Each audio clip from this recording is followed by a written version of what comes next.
meeting of the Troy Planning Commission. Copies of the agenda for tonight's meeting are available at the entrance to the room. Additionally, the agendas and minutes of prior meetings are available on the city's website. The meeting will be conducted in accordance with the agenda as presented or amended by the Planning Commission. The roles and responsibilities of the Planning Commission are outlined on the reverse side of tonight's agenda.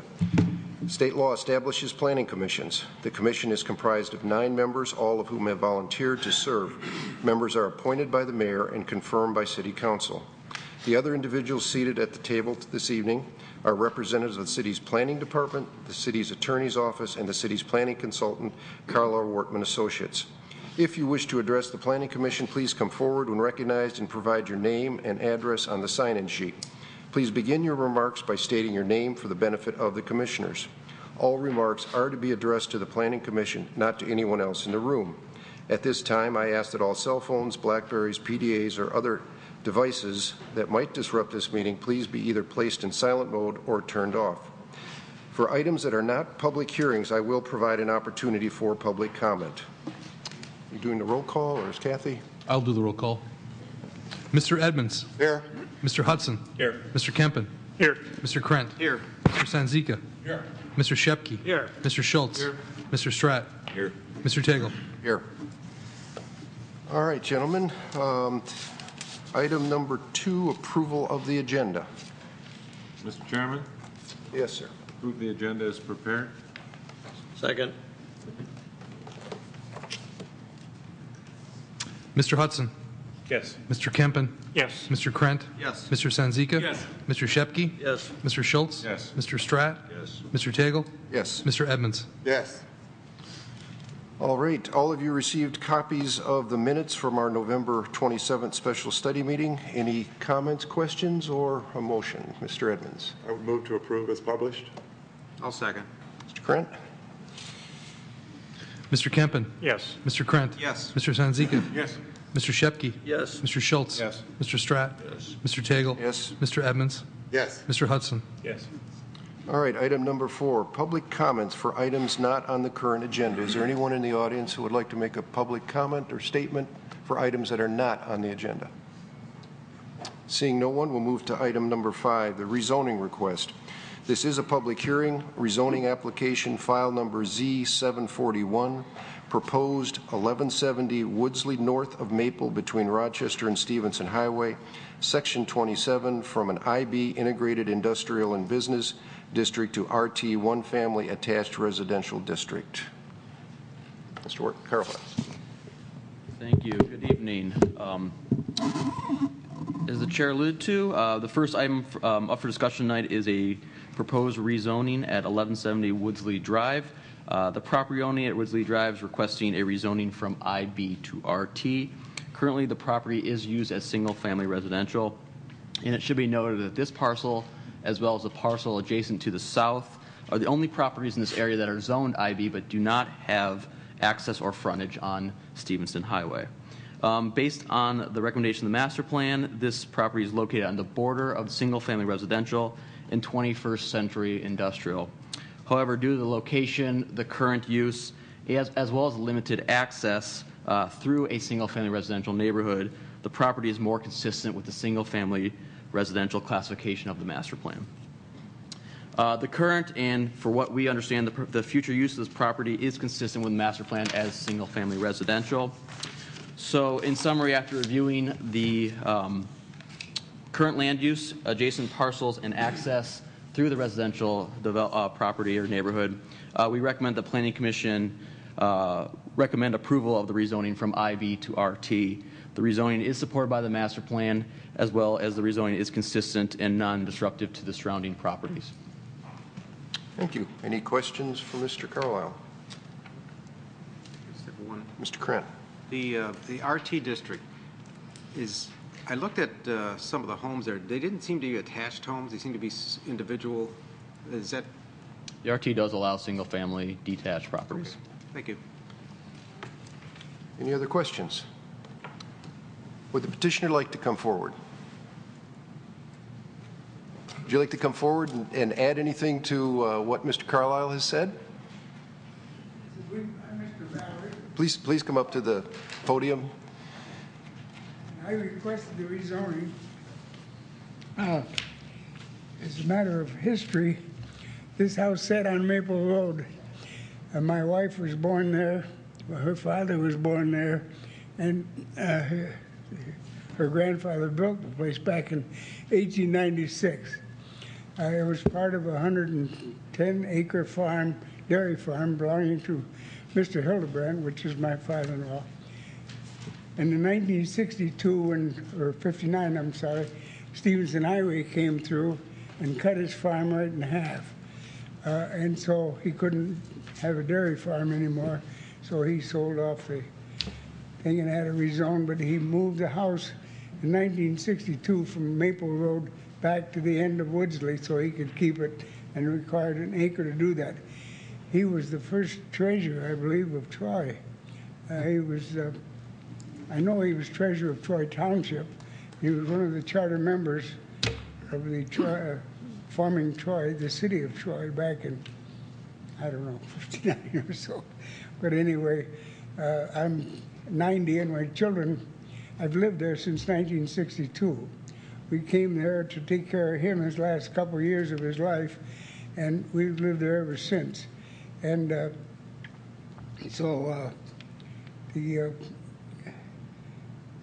know the neighbors do not want, I've talked to a lot of the neighbors, and they don't want a shop or anything to go in there. There's noise and so forth.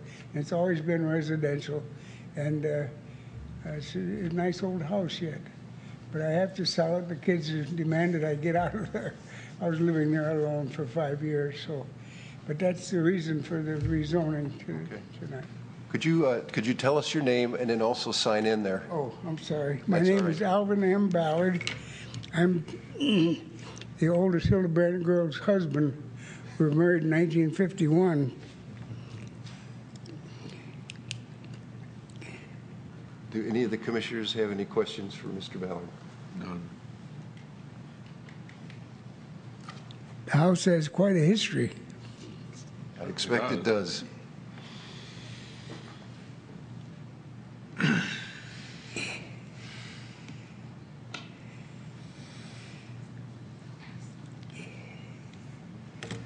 Thank you. Thank you.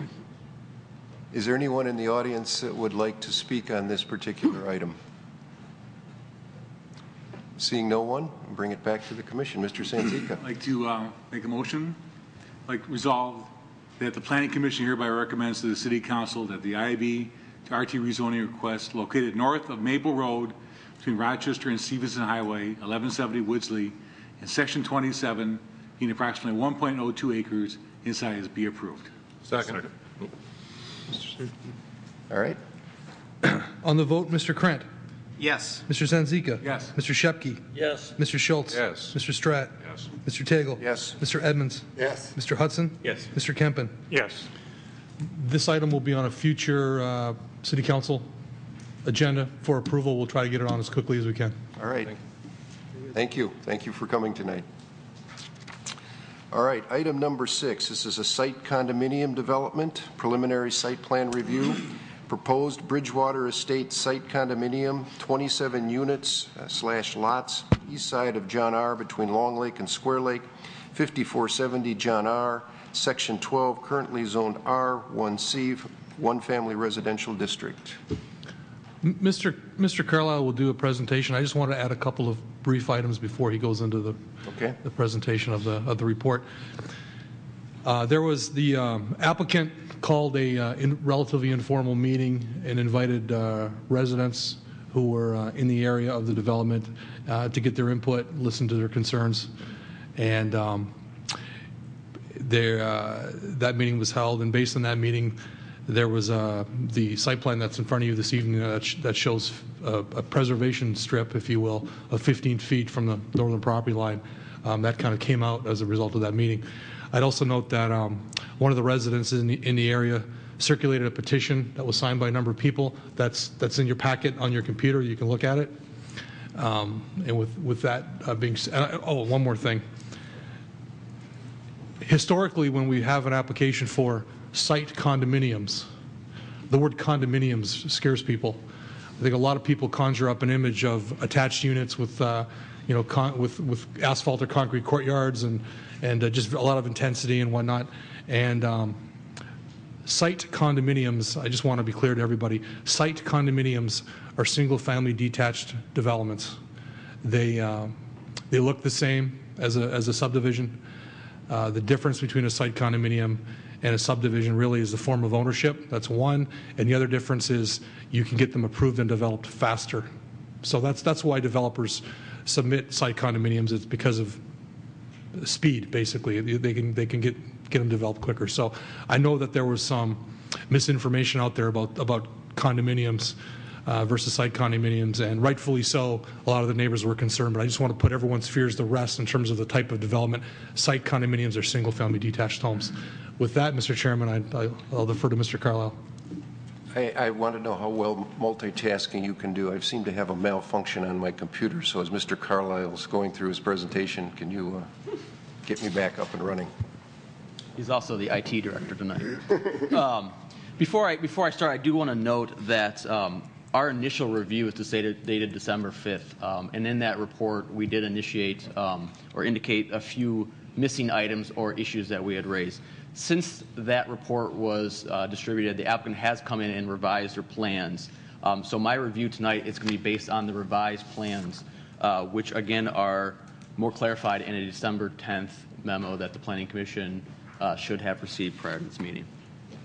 But in summary, the applicant is requesting approval of a 27-lot, single-family detached residential project located on the east side of John R. Road.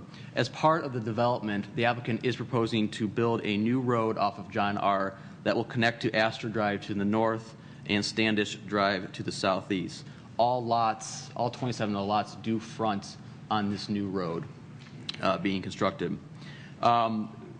The development of the lots and the configuration meet all the area width as well as bulk requirements of the R1C zoning district, and they are consistent with the development pattern in the surrounding area.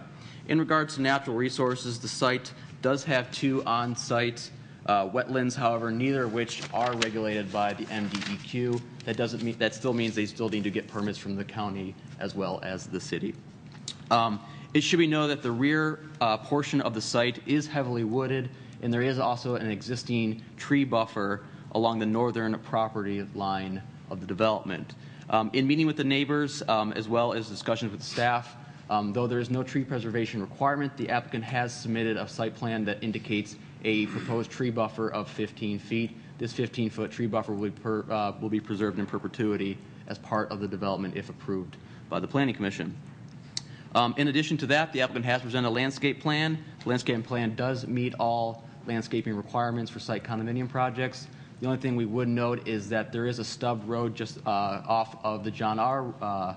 Section of the road, and so we asked the applicant to consider some sort of landscaping treatment for that stub road in case, if and ever, the development to the south is not built and is never connected. So something to consider in the meantime. In addition, there are site development or site condo standards outlined in the zoning ordinance. This is in section 10.02E. The development does meet all of those site development or site condo standards as well. So in summary, we do recommend approval of the preliminary site plan, provided that the applicant provides the 15-foot tree buffer on the submitted final site plan, as well as indicates how that they will treat the landscaping of the southern road stub as part of the final site plan submittal as well. Thank you. Thank you, Mr. Carlisle. Any questions for Mr. Carlisle?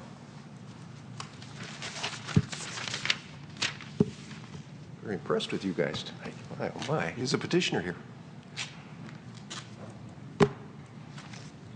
Good evening. My name is Andy Millia. I'm a development consultant on behalf of the applicant John R. Land.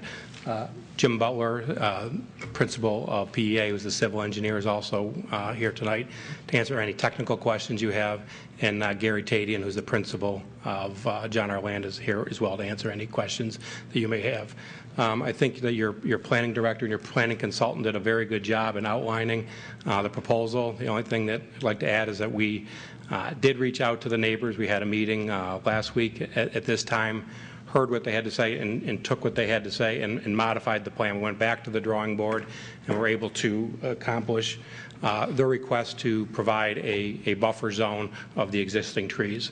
I'm aware that some of the neighbors had requested a 20-foot buffer, and we did take a look at that, but in order to properly get in the storm drainage in the rear yard, which is a requirement, as well as still provide some semblance of a backyard for the homes, we took it into account, but a 15-foot buffer is what is proposed and should work well.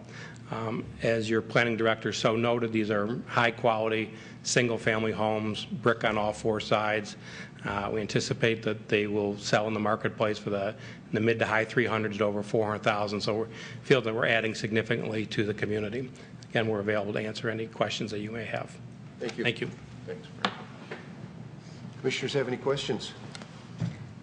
Yes. Mr. Schultz. I have one for Mr. Butler. Evening, Mr. Schultz. How are you? Good, I'm well. How are you? How do you get stormwater to flow from east to west on this property? Everybody in Troy that comes in with the development says that their stormwater always has to be on the east end of the property because that's the way water flows in Oakland County. This particular piece does not follow that specific requirement. It goes towards the storm sewer system that's in John R. Road. And my other question for whoever wants to answer it is, will the buyers of the property along the north side of the road understand that the tree buffer cannot be removed? Yes, as we're developing this as a site condominium, that buffer will be incorporated into the master deed and bylaw, so it'll be not only known when they buy the home, there's actually language in there to maintain that buffer. So they'll have both knowledge and they'll be governed by the bylaws and master deed for the property. Answers my questions. Mr. Krant. What is the reason you can't go to that 20-foot buffer? Why is that? Well, to do that, we have to put the storm in the rear yard, and the storm has a certain width to not only install it but to maintain it. So when you have the 15-foot buffer, then the storm easement, you're really encroaching on the usefulness of the backyard. So the more you add to it, there's less likely that you're going to have a marketable lot and a marketable home. And since these are high qualities, we have to offer a backyard. So it's kind of a trade-off of actual area. To the extent that we can keep more trees, we will, but we wanted to maintain a mandatory area. To the extent that we can come out more in the future, that might be, or people can augment and plant to it. Follow up on that. Because it's going to only be 15 feet, will some of those existing trees have to be taken down? No, the trees within the 15 feet will remain. Okay. Trees outside that will come down. Okay. And I'm sorry, did you say that you have met with the neighbors and a 15-foot is acceptable to them? No, we understand that they desired 20 feet. Right. That wasn't feasible given the nature of the plan, and maybe I'll have Mr. Butler address the storm a little bit further. Some of the neighbors that we talked to felt that 15 feet was fine. Some are adamant that they don't want any development there. So in the interest of compromise, we thought that we could do what was practical and feasible. Mr. Butler, would you like to expand on that a little bit about 15 versus 20? As you can see, the lots as you go towards John R., the depth of those lots narrow up. They get smaller and smaller. By the time you add a 20-foot buffer and then a 12-foot easement for the storm sewer, you're starting to encroach into that building envelope. And the concern, obviously, a marketable home, someone who'd want to put a pool in, do something to their backyard would be impinged if we came another 5 feet into the lot. So that's why we thought 15 feet was a reasonable compromise. Okay. Mr. Sanzica. Mr. Butler, as a compromise, would it be possible to have a 20-foot easement to the easterly lots? I understand the westerly lots are narrower, and it would encroach on the backyards, but it seemed like the lots would be bigger to the east, and it might be feasible to do that.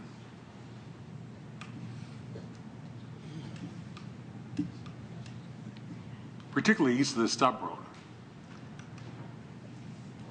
We could potentially take a look at the last two lots, the easternmost portion of the lots where they have the most depth.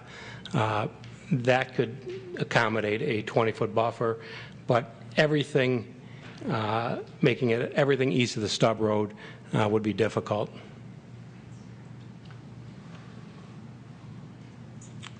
Jim, do you recall what the depth of the easterly property line is on Lot 11? Or excuse me, the westerly property line? I need to grab my plan. May I ask Mr. Savinon a question while Certainly we're may. waiting? Certainly may. Has engineering looked at this with a 15-foot tree buffer? Because we've gone through before where we've approved a tree buffer, and then all of a sudden engineering says, no, all the trees have to be taken out to put your rear yard drainage in. Yeah, I believe engineering has looked at it. Okay, thank you. All right. Any particular line you care to? Lot number 11 on the west, what is the west property line? On the west property line, we are 165 feet. And it's a 40-foot setback? Our rear yard setback would be 40.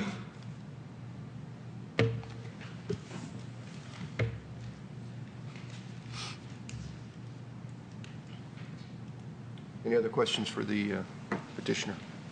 Mr. Chairman, Yes, Mr. Edmonds. I noticed, I couldn't tell from the landscape plan, you have the tree preservation inventory and some really, over almost 1,700 trees that were inventoried, and the replacement trees were something like 100. How many of these 1,700 trees will still remain, or is everything going to be clear cut? There are not 1,700 trees that got tagged. We started with tag number 601. Oh, I'm and sorry. tagged our way to 1,800, or just about 1,800. We didn't do an actual count of what's in that 15-foot buffer.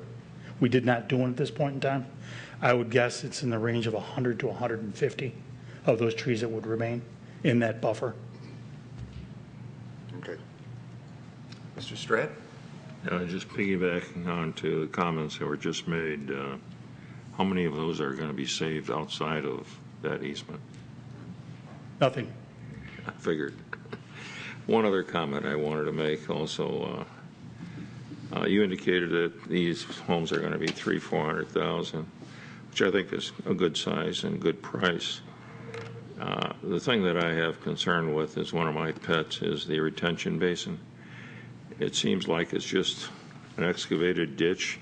Very seldom is it going to be filled. Instead of making it a feature with boulders or serpentine wall or something, there are several examples in the city that are really attractive retention ponds or retention basins that I think that it would be really to your advantage, since it's right out in front, to do something that is creative with that. That's my only comment. I know that I'm going to be voting for this. Everything else seems to comply, but I just want We'll take that on. that's one of the things that's stormwater management is very important to us, and or at least to me, I can only speak to, and the aesthetic values are very important to me as well, especially that being the main entrance. Gosh, you can do so much with that. Creative. So noted. Thank you. Thank you. Any other questions or comments? Mr. Kempen. Yeah, I have a few comments here. One is relating to the ending on the Sweet Street over on the eastern corner of this development. Right now, I mean, that area's been sitting there for, I think, over 20 years now.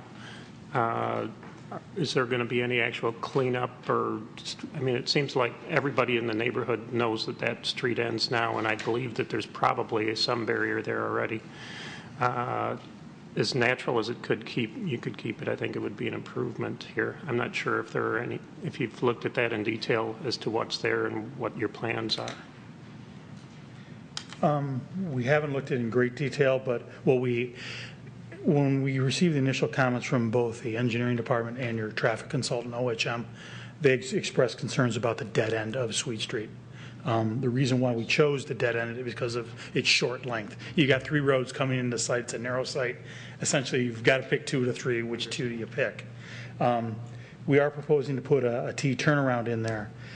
Because we're doing a stub street there, it was recommended that we have some sort of pedestrian connection. So that's why we've shown that walkway there. Is there some possibility of doing some additional landscaping there? Yeah, we could look into that. Okay, so that walkway, it's going all the way east-west, then a right turn north-south? Yeah, to reach that access north-south. point. So it'll essentially tie Sweet Street all the way through the development to John R. Okay, that would be an advantage for pedestrians walking Yes. through. So. I have one more question. It looks like you're leaving a connector to the south. Are there any plans to develop additionally to the south of this current development?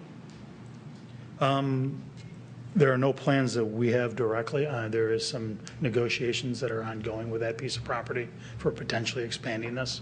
But right now, we have nothing to bring forward.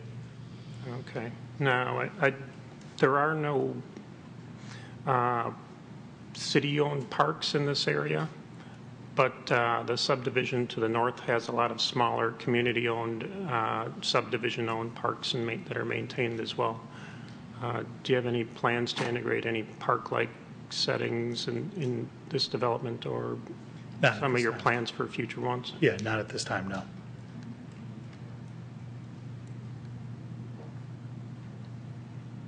All set? Anyone else?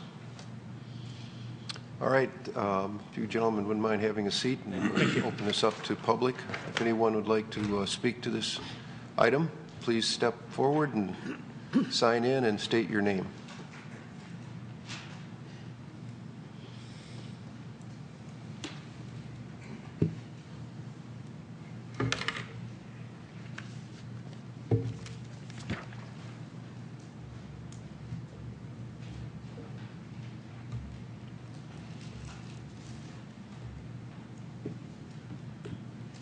Good evening. Good evening.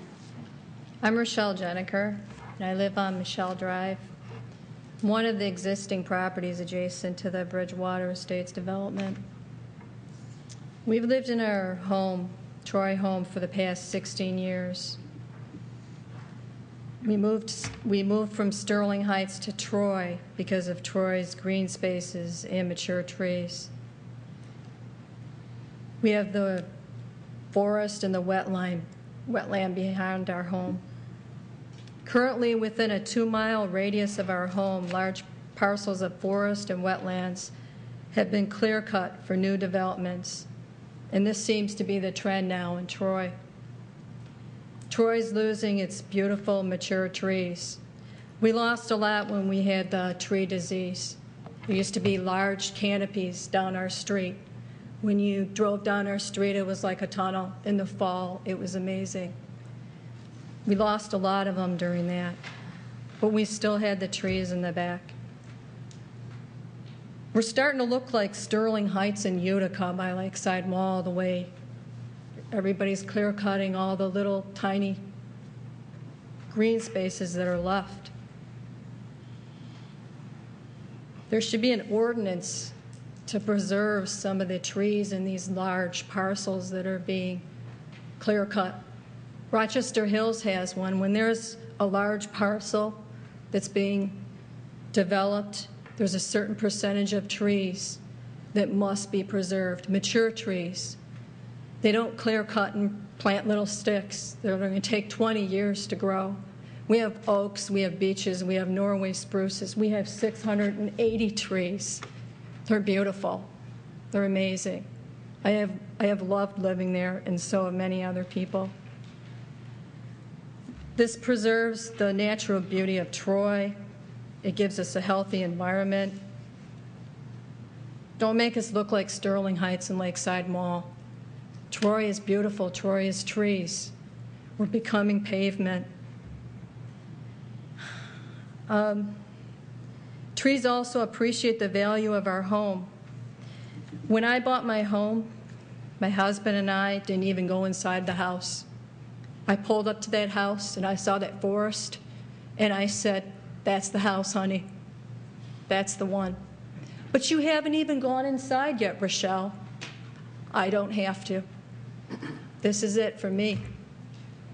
Now that will go away. And there was also 3 other offers on that home, too. You know why? Real estate woman said, because of the trees, the forest behind it. Everybody wanted to have that $1 million view. I question what this will do, in depreciating the value of my home. When I sell my home now, I no longer have woods behind me. I have a house with a tiny 15-foot green belt. They say that the homes are large behind me that will appreciate the value of my home. No. I will probably get less than what I would have if the trees were behind me.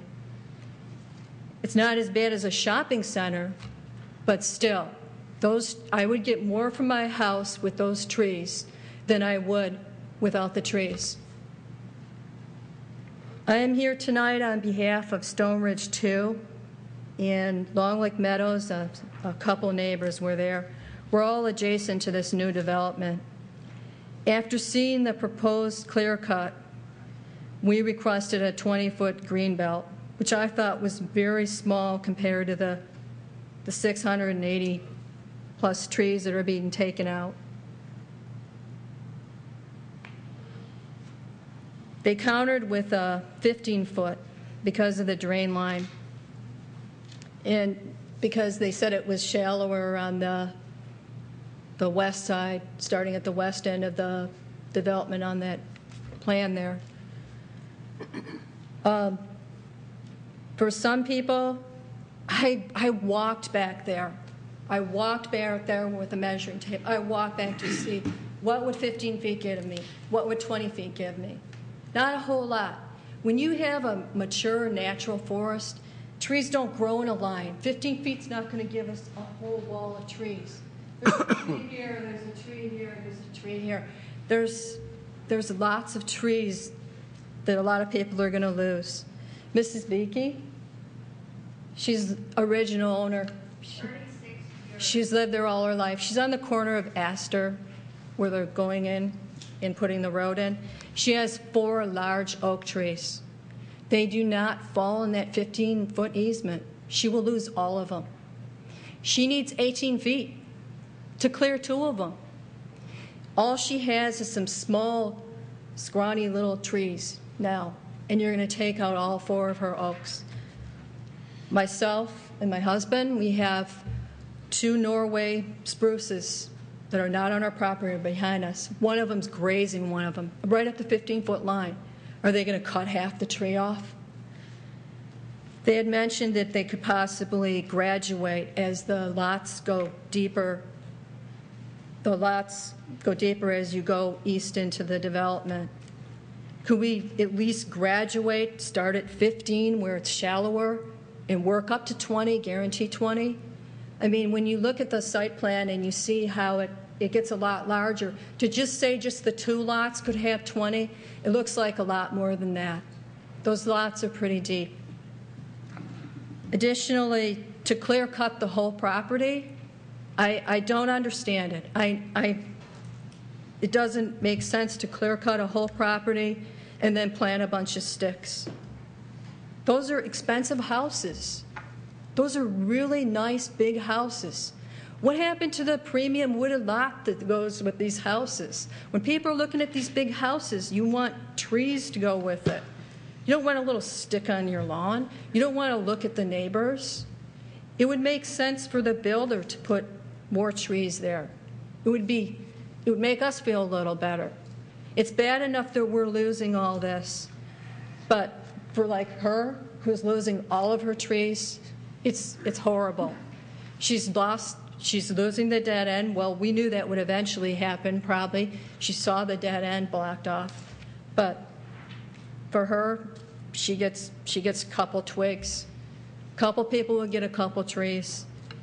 It should be 20 feet, but if they can't do 20 feet at the beginning where it's shallower, then it should go all the way up.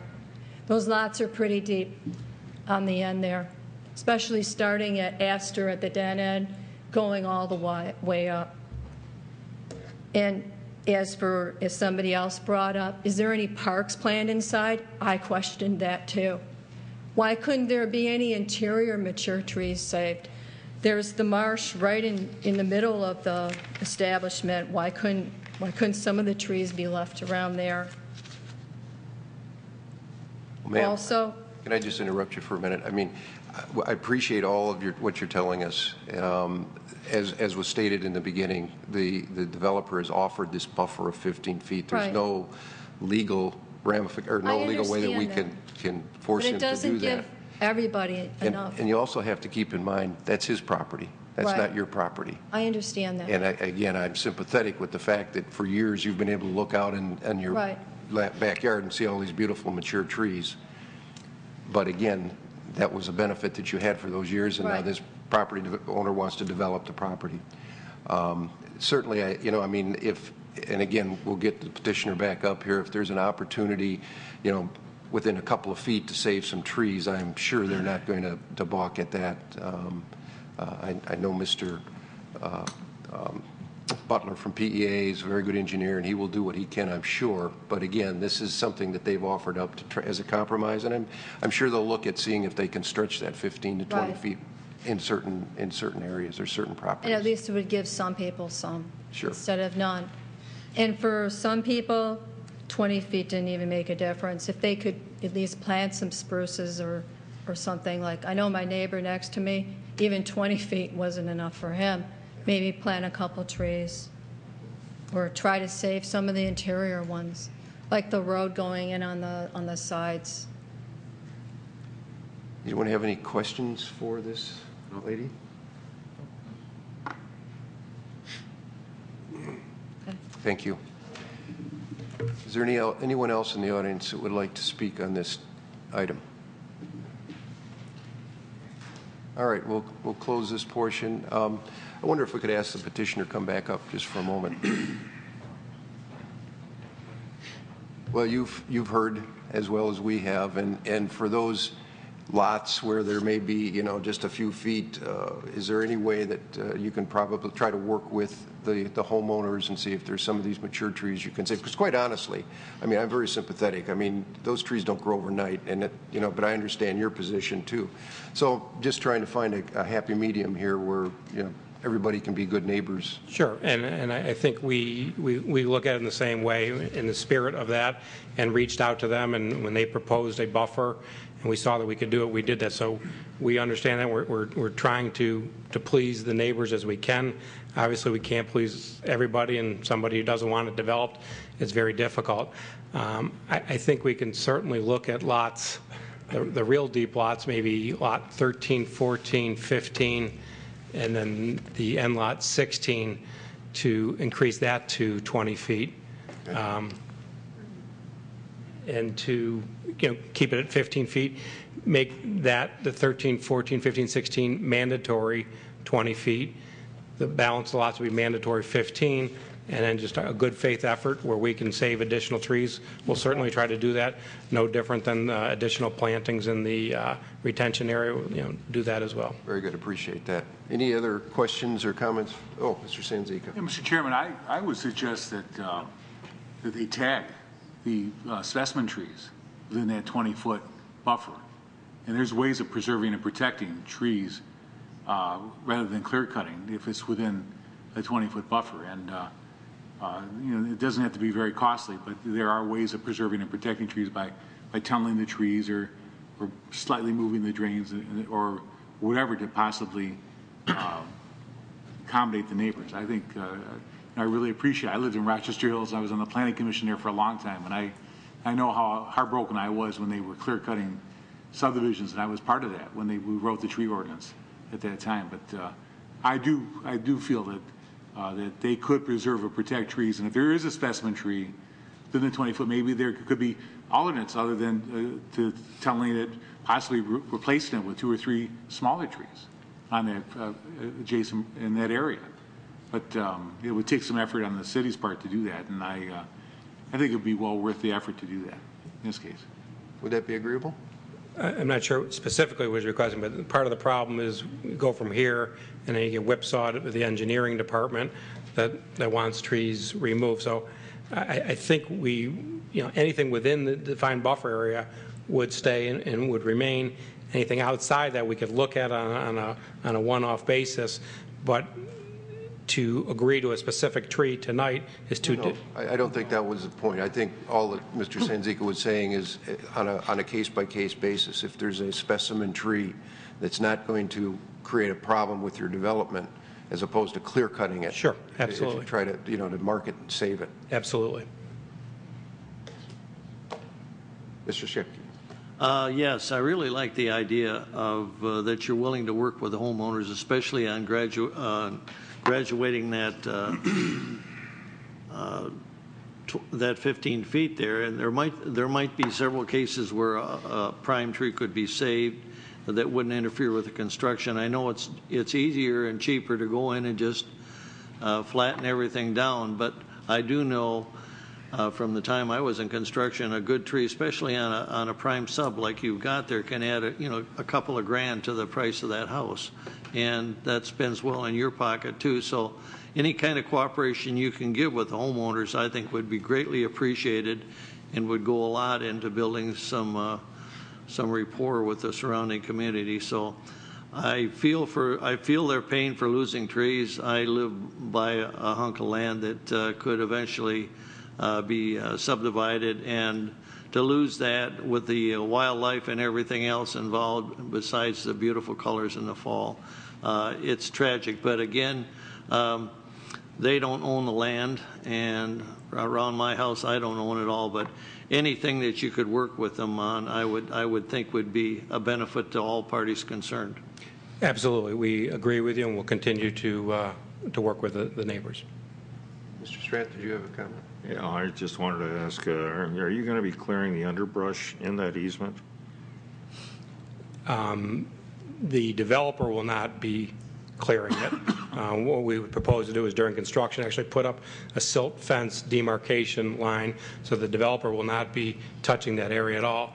What we did propose is that the homeowner has the right to clear out some of the underbrush. That's okay. That's good. That's my question. Any other questions or comments? Thank you, gentlemen. Oh, I'm sorry, Tom. It should be to staff, not to the... Okay. Oh, wait. Excuse me. I'm sorry. Wait, hang on. Just one other question. Is that in the home? Excuse me. Well, wait a minute. Let me ask a question. Ma'am, just a second, ma'am. The homeowner is not going to be responsible for that area. The association is, right?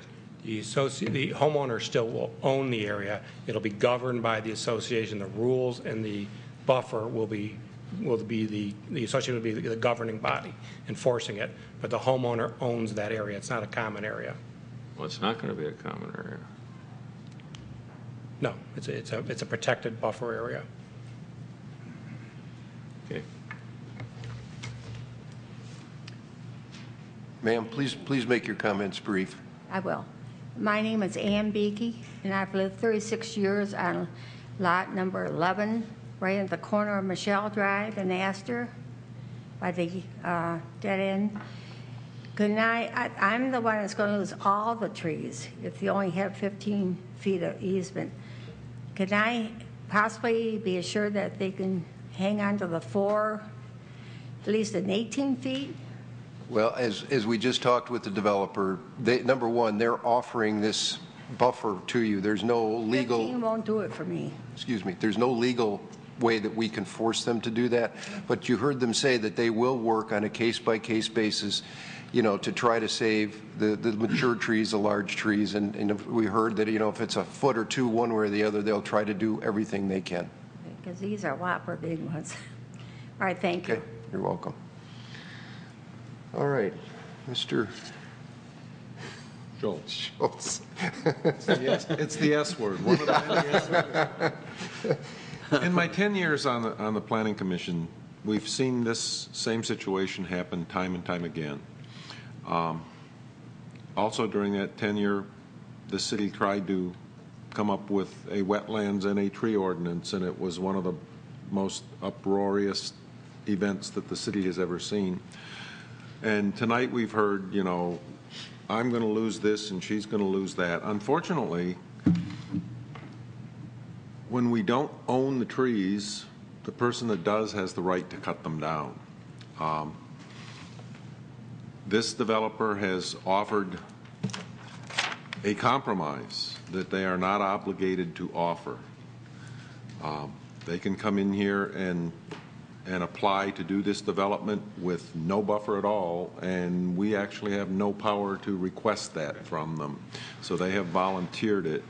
I think we have to put our trust in the developer and move on. I feel sorry for the people who are going to lose the trees that have been adjacent to their property for decades, but they have been just that. They have been adjacent to. They are not part of, and at some point they were going to disappear, unfortunately. Any other comments before the roll call? I'm sorry, sir, we've closed. I did hear you say you were closing the public. Yes, I did. Is there anything new that you want to add that we haven't heard? All I want to find out is the depth of the dish that they're going to put in the drainage in, the size of the pipe they're going to put in. Well, I think that can all be, you can talk to Mr. Butler after the meeting. Yeah, thank you. Mr. Hudson. Mr. Tatum. Mr. Tating is no stranger to the development in Troy of subdivisions and homes. He's done an outstanding job. This is another example, I think, of a good job by a developer. And his willingness to make a 15-foot barrier, I think, is an effort that many developers would not even consider. They have a legal right to do it the way they want to, and I commend Mr. Tating for doing that, and I intend to vote for approval. All right, if there's no more comments, would someone like to make a motion? As soon as I find it, it's on page 18, isn't it?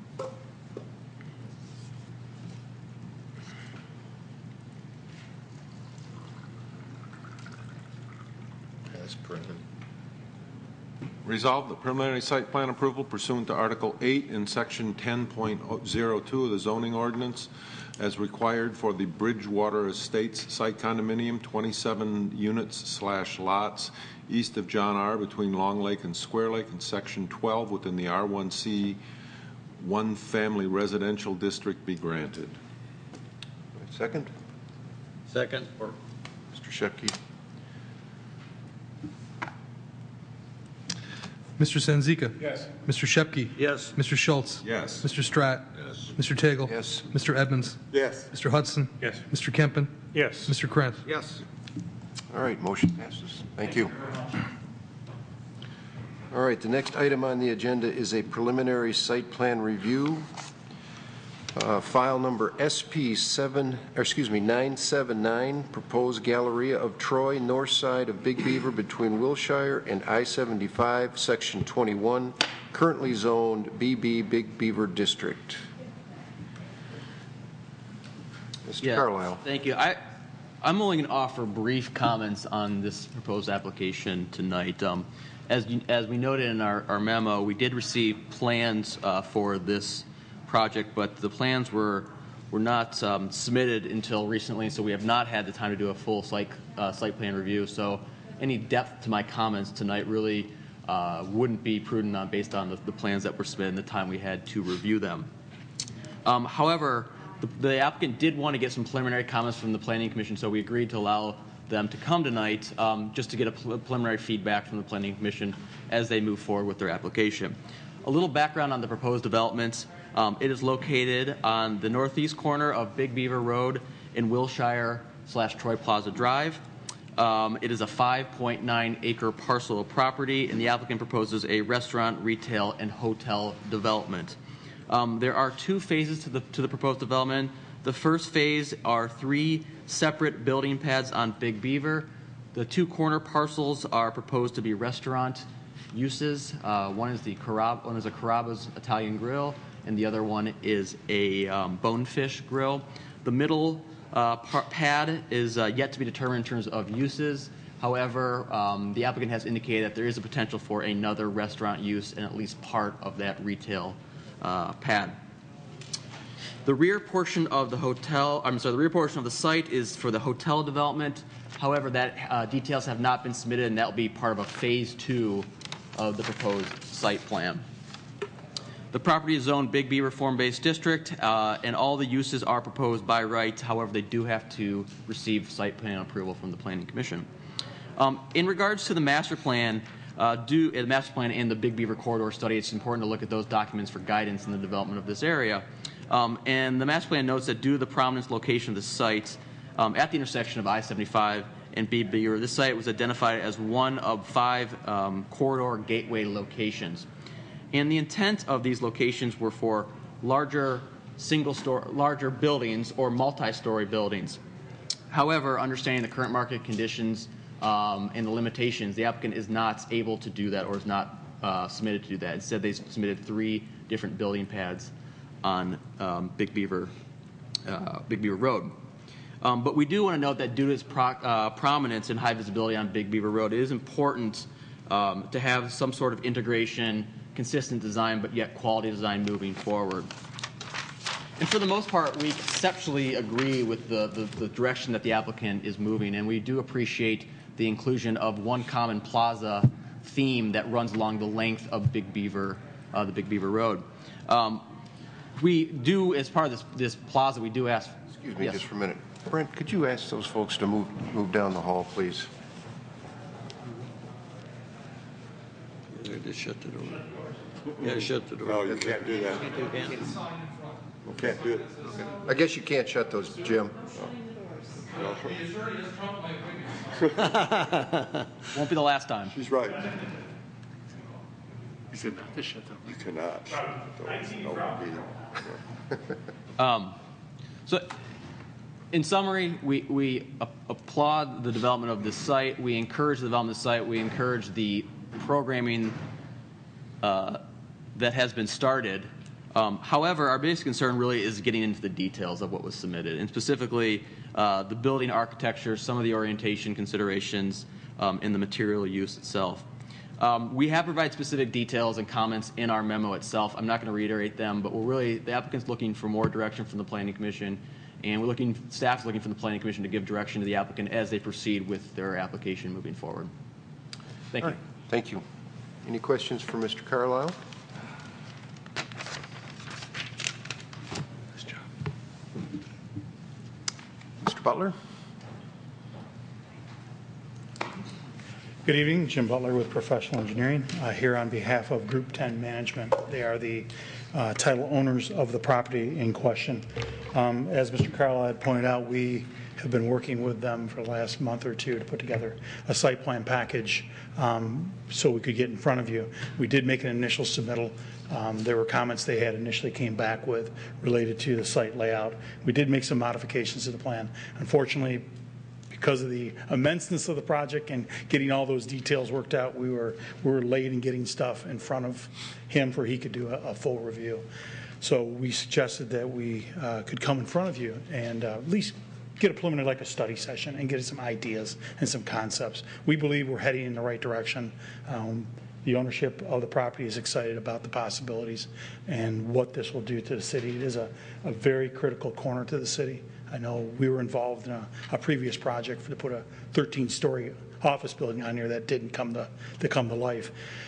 We think this is a project that, when it's ultimately built out with Phase 1 and Phase 2, will bring a lot of vibrancy to this center area of Troy. You saw what happened with the Granite City across the street and implementing a lot of the Big Beaver corridor study items and the form-based stuff, how that really has been a very successful project so far, and look to do similar items that are here. We've tried to implement as much of the design guidelines. Those guidelines are well done. They help us in deciding what we want to do. And if you look at the cover sheet that's on those guidelines, that's essentially what we're trying to accomplish here. With the restaurants having outdoor patios, outdoor seating areas, the retail building, again, having areas for outdoor seating, creating a plaza that's parallel to the sidewalk that's there. Again, implementing all of that, having furnishings, we are providing furnishings, decorative light features, and things like that. I think the biggest item that we want to talk about is the architectural style of the buildings. There are some opportunities, we think. It's 2 specifically different type uses with a kind of a retail building in the middle. trying to create some cohesiveness is a challenge, but that's what architecture and engineering really are. They're problem solving to challenges.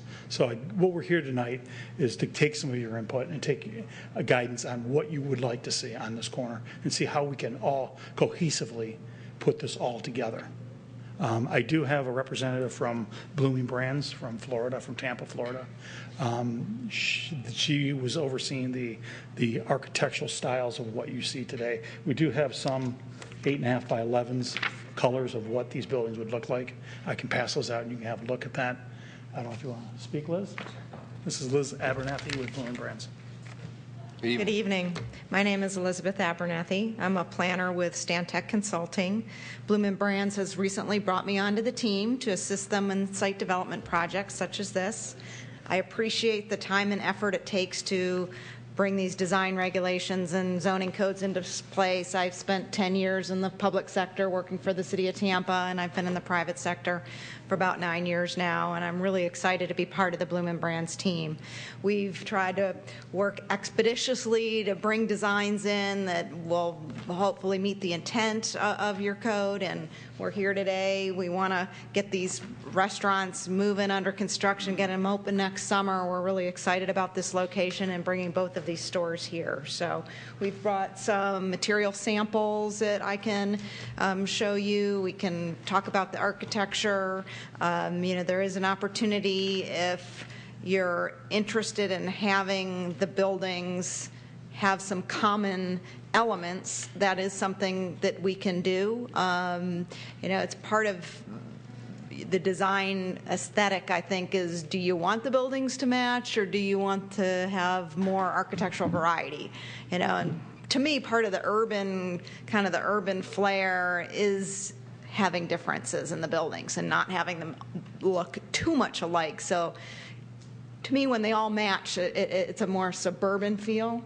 So I like the idea of the plaza tying everything together and having the common lighting and having common hardscape, but having some variety in the architecture between the buildings to make it a little bit more of an urban feel and a little more interesting. But we wanted to get your direction because if you feel that it's better for there to be a little more cohesiveness between the buildings and architectural finishes, that is something we can consider. Okay, thank you. Questions? Mr. Hudson. Oh, I'm a comment, not a question so much, but let me start the informal voting. I like different architectural styles. I think you've got an opportunity here also to maybe use a little creativity with some public art, maybe a fountain or a centerpiece or a sculpture or something, and not necessarily tie them together look like a Legoland set of buildings in there. So I like creativity and use your imagination with these buildings. What you've shown us is nice, but it doesn't maybe turn me on that much or light my fire, as the kids would say. Do a little freewheeling with your architecture. Mr. Krent. Yeah, I can. Can you top that one? I don't know if I can top it, but first of all, I want to commend you on variety. I think that's really great to hear that. I personally would not like to see just another strip mall look of stores. You're right, it looks suburban. We were trying to make this more of an urban look. Second, this is at an incredibly important intersection. I-75 and Big Beaver's got to be the gateway of all gateways in Troy. And really put something architecturally stunning there, something that really gets the eyes to go right to it as soon as you get off the exit ramp.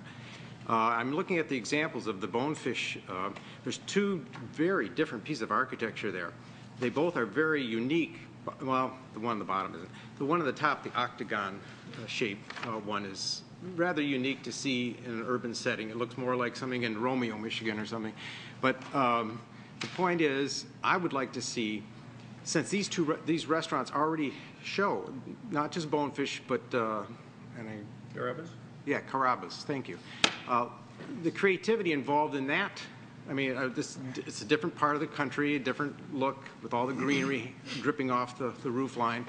But the point is, both of these show very creative solutions to the restaurants, very eye-catching things. Maybe we could find something that would fit into Troy that's incredibly eye-catching and a gateway entrance to our city. And again, unfortunately, some of the color renderings didn't make it into your packets, and I don't know if that's something that we can pass around, or you're starting to pass to look at them. You know, what Bloom & Brands does with the Outbacks, the Bonefish, the Carrabba's, the Flemings, they have basically two types of projects they do. One, what they call their inline, which is where they're going to go in an existing building that, you know, it could be in a downtown, it could be a high-rise, you know, where they're going and working with the architecture of the existing building or with a developer that's building a building. So you see a lot more variety, and some of the photos that were provided by staff, those Bonefish are those inline situations. We also have this situation, which is our pad, what we call our pad store, where we're going kind of on an out parcel, not part of another building. And so the architectural theme that they develop for these is, you know, a little is different than what you're going to see in some of those inlines. The photos that were in the packet also of the Carrabba's are the old prototype, and those are not that we've replaced that with a new prototype that, you know, has, I don't know if I think these were in your packets with the awnings.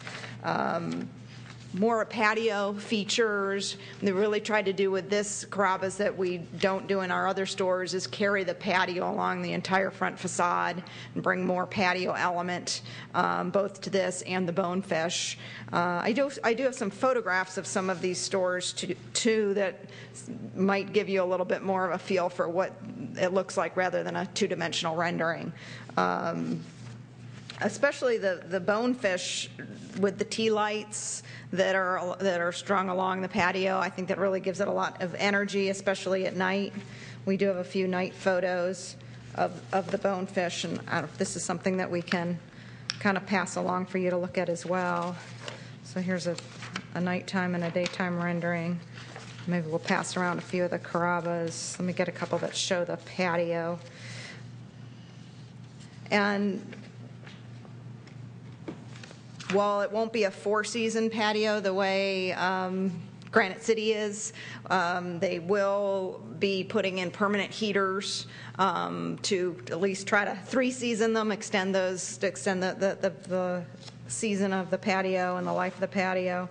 And then the individual operators may bring in other, you know, elements once they get open to provide some screening to further weatherproof, you know, further into the season. So we're really tried to emphasize the patio elements. There's another good patio shot because that's the outside patio to the inside. And I do have photographs of interior finishes too, if that's something you're interested in. I know it's not under your purview normally to look at interiors, but if you have any interest in seeing those, I do have those as well. Mr. Schultz. Yes. Mr. Butler kind of left himself wide open when he said, we're here to talk about what you'd like to see on that property. And I don't suppose you want to hear the 13-story building we talked about 5 years ago. Our desire under the Big Beaver Corridor study and the form-based code was for greater height and mass on Big Beaver. So perhaps you could look at the center undefined building as having an even greater variation in roof line and height to give us that appearance of a more substantial building, especially on that corner, because having basically low-slung building all the way along that area isn't really what the form-based and the Big Beaver Corridor study was looking for. We were looking for something with a little more mass. And we have another development that's going in just down the street where another high-rise development was supposed to go, and they worked very diligently to make the building look much more substantial. It's a one-story building, but it looks much more substantial than a one-story building. And that might play well into this design. We're talking about phase 1, phase 2, so the unspecified building will be built at the same time as the two other pad restaurants? At the time. It's a matter of timing.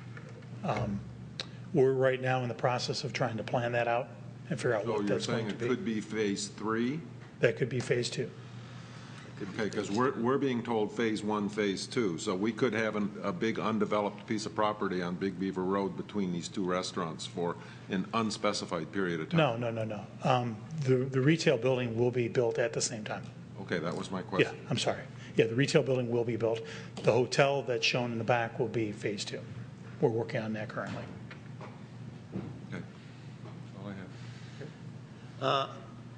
And that center retail building there, I think, needs to be a unique architectural anchor to that whole project. Not only an anchor, but a draw to help feed those other businesses and make them successful.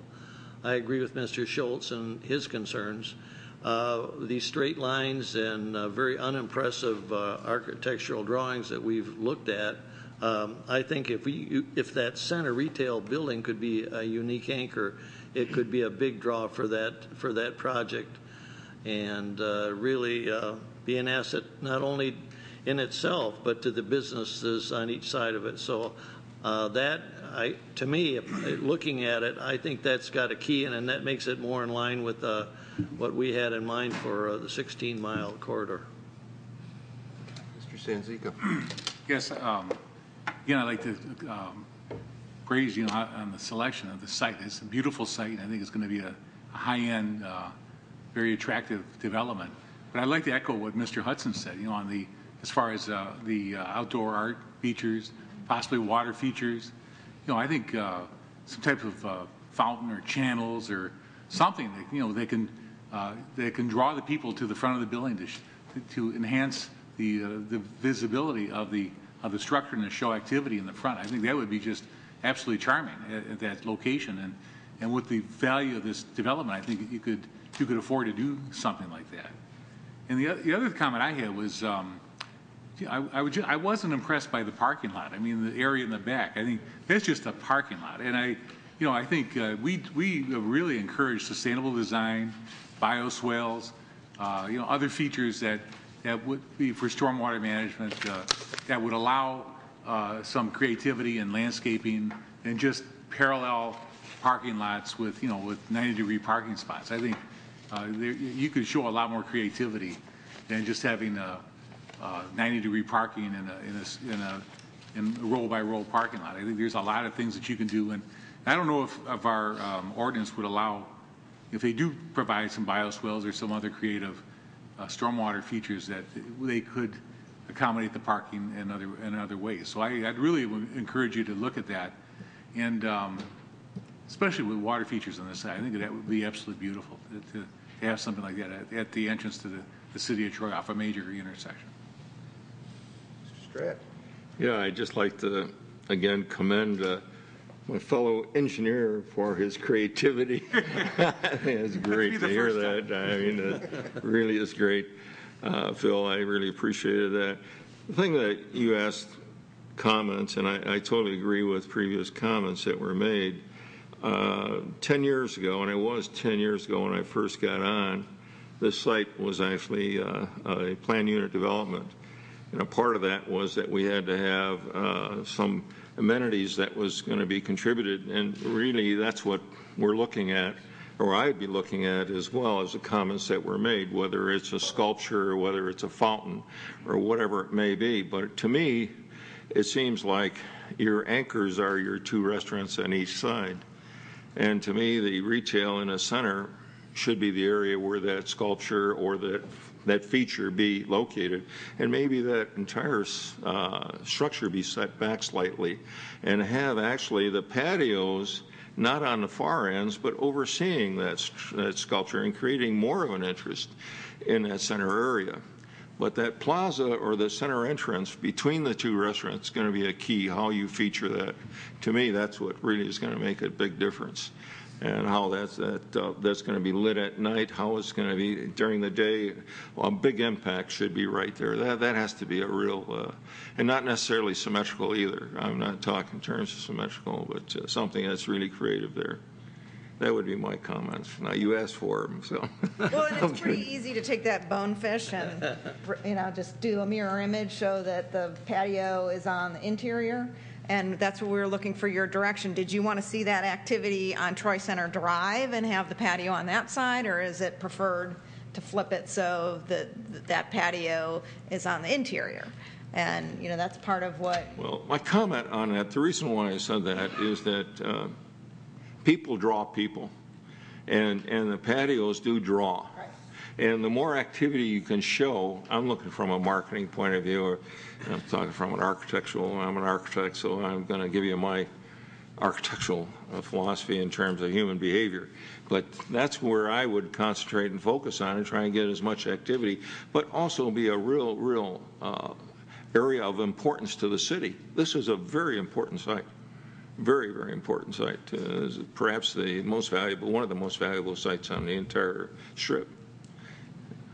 Thank you for your comments. And if you recall 10 years ago when we did look at that site, a lot of the elements that were contained on that plan, and one of them was a water feature, if you recall. Yes, I do. But a lot of the plazas, the expanded plazas, we had started that process long before, obviously, the Big Beaver Corridor study was done, and creating those, and for that office building, and how to tie that building, the plaza, and everything together. So a lot of this gets tied together because of that. And, the activity you're talking about, that's why, obviously, all these buildings have outdoor seating areas.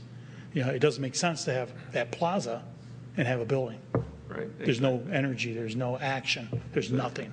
So, we've taken strides to put these together. Sure, there's some refinements that can happen and some improvements. That's why we're here to ask you what your thoughts are so we can incorporate some of those and get those. I mean, one of the other comments that Mr. Carlisle and Mr. Savanon had, and it's in their letter, is related to trash enclosures. The most difficult thing you can do on this, the Carrabba's, I think we've done a very good job of placing it in the right location. It's where it wants to be. The retail center, it's the best of both worlds. It's inside the building. Then we're left with Bonefish. And Bonefish, we have had 3, 4, 5-hour conversations about dumpsters. And Bonefish, unfortunately, has 4 sides. And where do you put the dumpster? We thought about putting it in the parking lot adjacent to it. Well, who wants to drive into a restaurant and see a dumpster? Okay. We've tried to incorporate it on the parking towards Troy Center Drive. Well, again, you drive in, you see it, walk past it. Not a good solution. We've put it on the east side. We've put it on the west side. We've tried to incorporate it into the building, kind of similar to what was done for Granite City, the best we could. Unfortunately, one of these buildings has to have a back of house. And unfortunately, this is the most exposed. So this will be the biggest challenge from that perspective. Placing those off-site and remote presents challenges for the operators, and it's not really desired by them. So we wanted to talk a little bit about dumpsters. So I know it's not the sexiest thing about the buildings, but it's a critical, important part of the design. Plant a lot of rose bushes. Yeah. And that is the plan, is we'll landscape and screen it, as best we can. And I don't know how many projects I've had in urban Tampa. When I tell the developer it's the dumpster that's going to be one of the biggest challenges, and they always look at me like I'm crazy. And sure enough, trying to find the right spot for that works for the trucks, that works for the operation, because they're concerned about the safety of their people taking trash across the parking lot at, midnight, and weather, and just trying to deal with everyday operations. The best solution is always to have it as close as you can. And again, we looked at remote, and it just didn't seem like aesthetically we're gaining anything by moving it away from the building, because it's still in the parking lot and everybody's going to walk past it. So that's a weird issue. Okay. Mr. Kempton. Yes, I had a few comments as well, and I'll try not to reiterate what everyone else has said. This is a prominent location, and I think appropriate decision-making should go forward into that, especially in doing something with that retail building and making it prominent, because it is a gateway to Troy. I also think we may need to do some sound engineering in this regard. Here we are we're talking about patio seating right next to 6 lanes of freeway and 6 lanes of highway, essentially going at pretty good speeds right around this area. So if you can angle the buildings, put in lush landscaping that will dampen that sound, I think you'll do a lot better as far as creating an ambiance for the diners out in those patios. The buildings themselves, the restaurants, I think will, with efforts will be great buildings, and the retail, I think, is going to be the key differentiator that makes this a real success. To speak to that question you had about sound, I dragged my husband with me on Saturday to Clearwater, State Road 60, very major road. I'd say similar to Big Beaver. Probably, it's very close to a mall, very high volume of traffic. And we sat on the patio, and really, and the patio was full. We went at 4 o'clock in the afternoon, and the patio was full, and there was nobody in the restaurant. Of course, it was a beautiful day too, but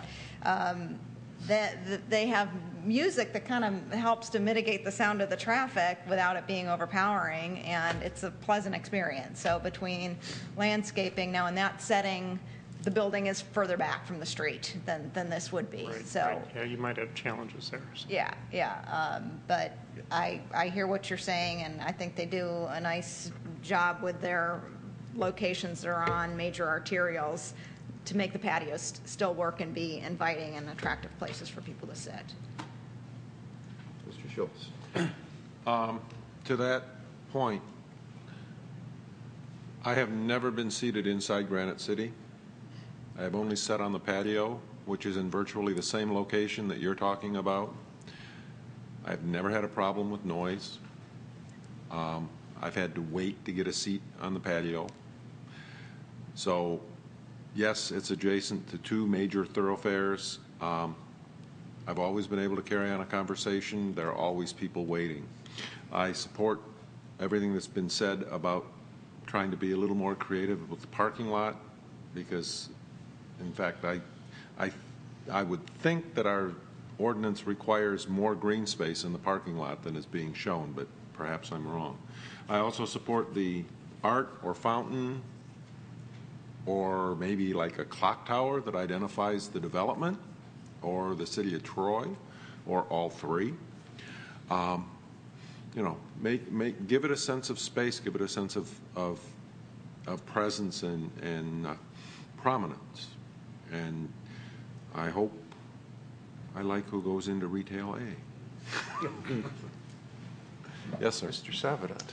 One of the concerns that we had when we first talked to the applicant was the connectivity between the future hotel to the north and the retail. And obviously we've got the sidewalk along Troy Center Drive, but we suggested that they look at creating what we call a spine, like a connection that goes through the parking lot. You'll notice from the plan that's up on the wall that they listened, and that this is going to be have a strong pedestrian connection so actually 2 connections. We felt that was important. I mean, when I look at something like this, I hope to see a development that I would want, like a hotel that I would want to stay at. And if this continues along the same way it's going, this is a hotel that I would want to stay at. You've got 15 restaurants within a 10-minute walk potentially. So they listened. I wanted to commend them on that. Inevitably, when we have developments like this where the property is divided and we've got retail in the front and something else in the back, we're usually asked, well, is this a throwaway? Is there intention to develop the front and just forget about the back? I would just want to note that a representative from the hotel is here this evening. We've met with him a number of times, and I believe that this is a really important element for this entire development. It's not a throwaway. They take this very seriously, and not to put Kenny on the spot. They're not expected to speak, but I just wanted to let everyone know that the hotel representative is here this evening as part of this. Okay. Mr. Chairman, can I make one more comment? Mr. Stratt, you're next. Mr. Schultz, I'm sorry. A real problem with me tonight. That's number 2. Your comment, Mr. Butler, about the dumpster enclosure for Carrabba's, I hope you will also take into account that the exit ramp from I-75 is considerably elevated from where your building is going to be. So looking down into that dumpster enclosure, you have to take into account also, because people coming down the exit ramp from southbound I-75 are going to be looking down into that dumpster enclosure. Thank you, Mr. Schultz. Mr. Hudson? Thank you. Having stayed at many motels on the way south to visit children or take a vacation, looking for a spot to eat after you're in your hotel, you've been in your car most of the time, you don't want to get back in your car. Having dodged trucks and cars in parking lots, it sometimes is a real adventure trying to get to a restaurant. So I like Mr. Sabaton's suggestion that in that parking lot, whatever shape it takes, there is a clear walkable path to that future hotel, so that that hotel guest should be funneled to those areas, even though they may want to go down the street. But I think it makes some sense in the overall development. Yeah, that was what was incorporated initially when we had submitted. That element that's right now in the middle of the parking lot was turned and actually about 90 degrees and paralleled the back of the buildings in order to create that spine, which makes a lot of sense. You know, we thought initially maybe the drive walk along Troy Center, but when you start thinking about the connections between the hotel, once somebody gets on that walkway, are they going to go to the restaurants? Yeah. No, there's other opportunities for them. So it made a lot of sense to have that spine, and the parking was completely different. And we had it completely turned 90 degrees on the initial plan. So we have thought about this. You know, I'm trying to think of how much creativity I can come forward with. You know, we run this conflict, and at least the way I see it, you know, when you have this more downtown mass development and trying to create sustainable bioswales, they're kind of in conflict. We'll see what we can do. It's a challenge. But like I said, challenges are why we do engineering. And the balance, too, of having enough parking, because we're right at the point of having to start losing more spaces, of needing a variance. And we're sensitive to the timing issue because we really want to get these restaurants open and not have to spend, you know, a couple extra months going through a variance process if we don't need to. And I'm certainly, you know, sensitive to, I'd prefer the take a little more time and get the design right, but we'd also like to try to, you know, get these restaurants built. So it's that balance. And I'm sorry, you were going to say something. No, I'm just going to say you have a big investment in underground detention, and if there's any way to mitigate that somehow, that would be, you know, worthwhile. I'm sure the developer absolutely would want to consider that. So it's a big balancing act. Yeah, absolutely. And you know, again, I like to commend you, and as I'm sure the other people, you know, for taking on the challenge of this site and bringing in planning staff to help you develop this accordingly. And I think it can be a beautiful site and very, very successful. Oh, it will be. I'm looking forward to going to the grand opening at Carrabba's. I support everything that I've heard tonight from the other commissioners. A couple of comments that I would like to suggest that you consider. From a site planning standpoint, Jim, have you considered moving the hotel forward and maybe breaking the parking lot up, putting some of the parking on the north side of the hotel, pulling the hotel a little bit closer to the buildings? That would do a couple of things for you. I mean, the parking, obviously we have to have enough parking to support the restaurants and the retail, but it'll break up that large ocean of asphalt. It'll get the hotel closer to the restaurants that people may want to walk to. So it may be just something to consider as you further develop the plan. Yeah, just kind of, if I may comment on that, Mr. Tagle. The plan that we've been working on essentially is to place that hotel essentially out the back of curb, where it is right now. Run it east-west along the back of curb on that north where we're stopping the pavement right now. So you do have parking on both sides. So there might be we might have the ability to pull that forward.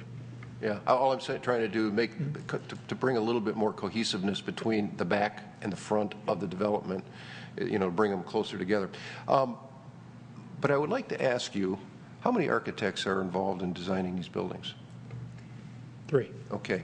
Yeah, more, actually, more than. Well, there's one for the retail center. Yeah. There's one for the Yeah. Bonefish and one for Carrabba's, and I'm sure there's a 3 whole room of them. Yeah, yeah. Have any of them been down the Big Beaver Corridor and actually experienced and seen what the environment is they're designing in? I can't answer that because I'm new to the team. I suspect I got to do it probably not, today but- for the first time, but. What I did when Yeah. we had initially submitted to the city is we did get comments back related to the buildings. And what we did, our office did, is we went down the corridor and took photographs, starting at Okay. Ocean Prime, Right. and worked our way down and provided them with that documentation. So they do have an idea.